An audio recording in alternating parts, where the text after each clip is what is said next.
Hi everyone, William Ha here from Elite Gen Magazine. We are a Singtel Media publication based in Canada, and we recently had the opportunity to test drive the all-new 2025 Buick Enclave three-row crossover.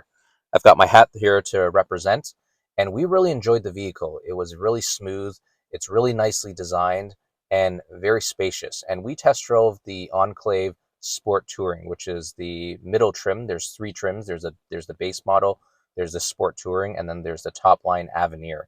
And this model starts at $63,000. And there are a couple of options that you'll have to add if you want all the advanced goodies like the hands-free cruise control and head-up display and a few other high-tech features. And it can drive the price up to about $80,000 out the door. Now that might seem a little bit high for a Buick, but it's actually in line with its competitors. Like when you think about other brands, and Buick has always kind of been a premium brand, we call it. They kind of straddle the line between luxury and mainstream. And there's quite a few competitors now that are in this space. So the Mazda CX-90 stands out along with the Jeep Grand Cherokee. And so it's really not that expensive. And even when you think about some of the more popular competitors like the Toyota Highlander, Grand Highlander, and even the Honda Pilot Black Edition, which is the top line model, those vehicles are 80,000 out the door too. So Buick is not out of line in terms of its pricing, in my opinion. But you get a lot of high tech, you get a lot of goodies, you get a lot of great styling. And engine wise, it's got a 2.5 liter single turbo four cylinder engine. It produces 328 horsepower and 326 pound feet of torque. It's got an 8-speed automatic transmission that's quite smooth. And the engine in general is quite smooth. The only thing is that you really got to give it revs when the light turns green and you want to get going.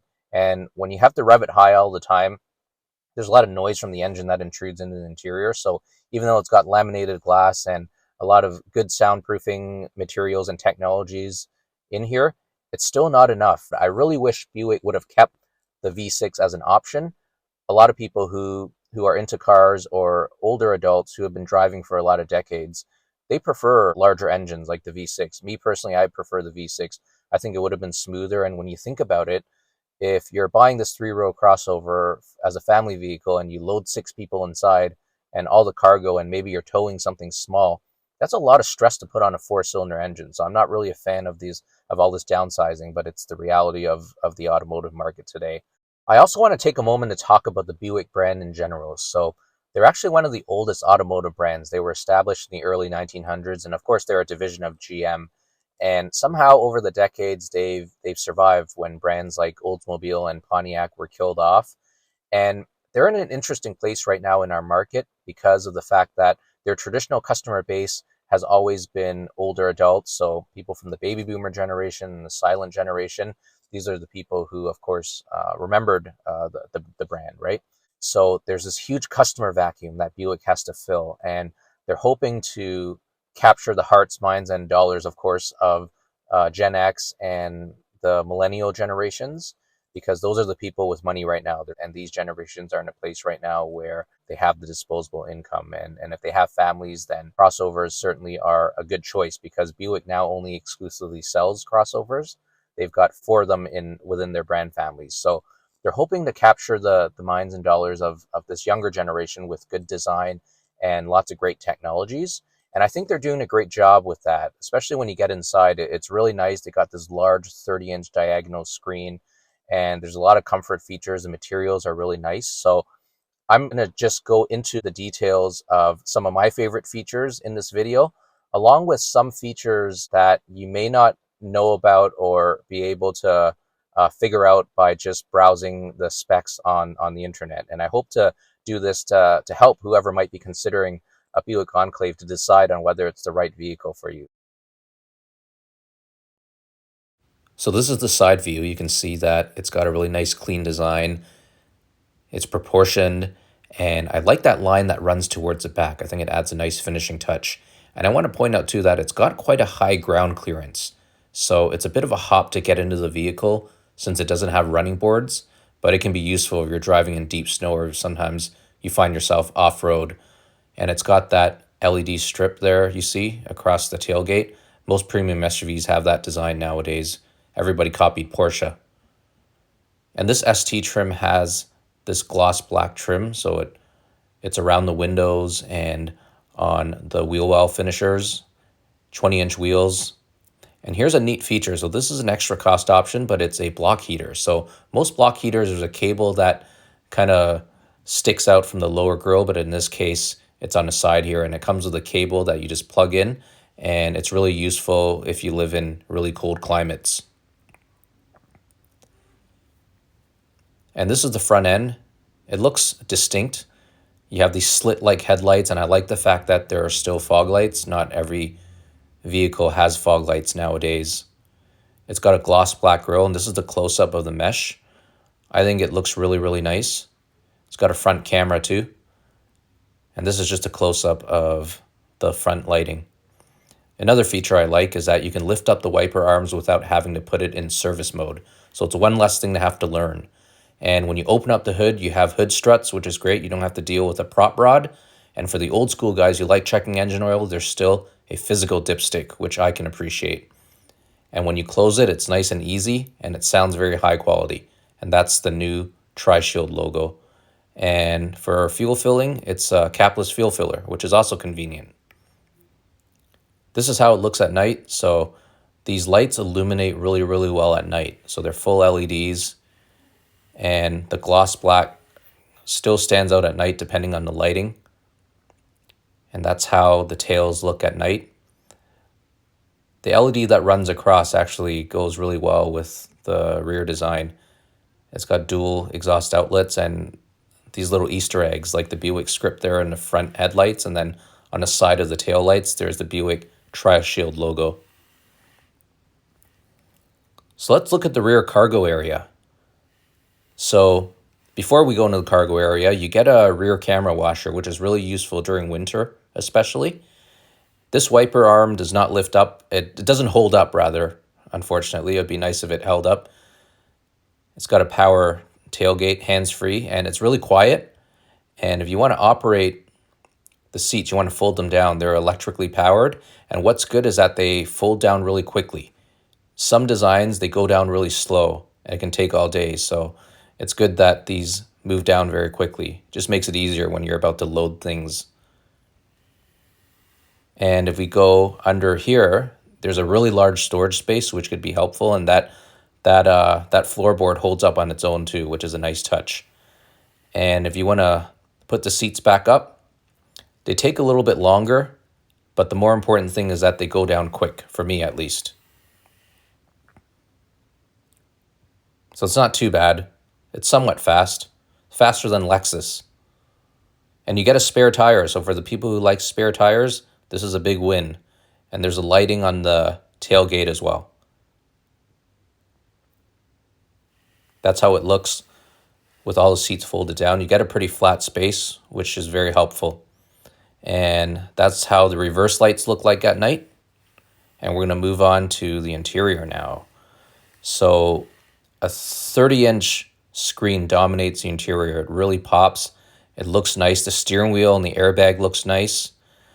And I really, really like the interior. I think it's the highlight of the vehicle. It looks nice exterior-wise, but it's really nice inside too.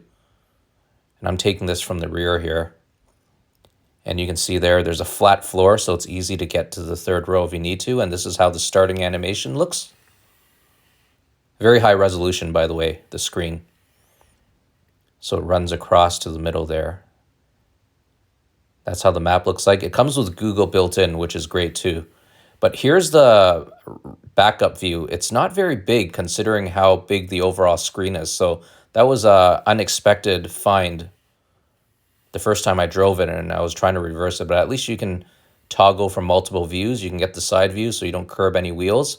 But it's really small. They should make it bigger, in my opinion. But I don't think it's a deal breaker. Maybe it's something they can improve down the road when they do a mid-cycle change. So under here, there's also a lot of space. You can fit a 6-inch sub, and there's a light in there too, which can be helpful. Up here, you still get a sunglasses holder, which I personally appreciate. Most vehicles don't offer this feature now. And as for the visor, yes, it is telescopic. So that can be helpful in some situations. Get the sun out of your eyes. You get a panoramic sunroof. It's part of a package, so it doesn't come standard on the ST trim. So it's an add-on. And when you use the vanity mirrors, unfortunately, it's still an incandescent light and not LED, despite all other lights being LEDs. One weird thing about the memory seats, it's not one touch. If you want to get it back into the position, you have to hold the button, which is kind of annoying. I was not expecting that, but it seems to be a GM thing. And the seat switches don't look very premium either. It's just a raw plastic.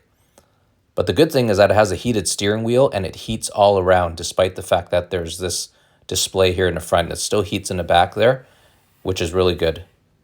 And you have these buttons behind the steering wheel too to control the volume and selecting songs. And everything is very high quality. Like when you flip the turn signal, it's nicely cushioned. It feels nice. When you turn the knobs, it's smooth. So they really took care of the details, in my opinion. And the one thing I want to point out is that there's no physical switches for headlights. You got to go into the system here. It takes a little bit of getting used to, but if you leave it on auto, you generally don't really have to touch that switch anyways. But most of the other options, you'll have to dive into the screen to get access to or to make changes to. So you can get a lot of information there, even engine air filter life and oil life, of course, brake pad life. You can have some of these gauges and driving information displayed on the main instrument cluster. So there's lots you can do here. It's very versatile. It provides a lot of information. You want to reset your trip meters, you got to do it through here.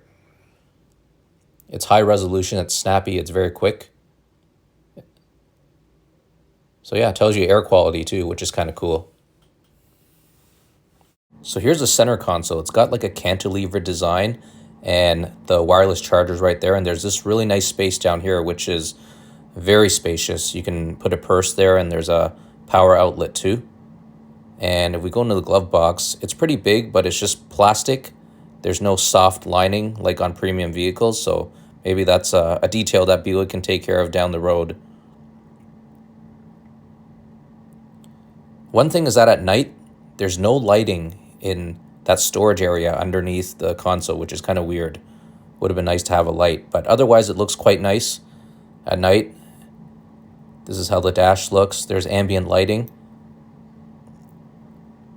There's physical buttons, which I like. They're piano-style buttons with knurling on top. And yeah, again, no lighting down there, which is a disappointment at night. So you can go into some of your functions there, the ambient lighting. There's lots of colors to choose from, which is cool, as you can see here. I like green, but you can choose from a lot, as you can see. So it's a really nice system. So I'm in the second row now, and there's storage pockets behind both front seats.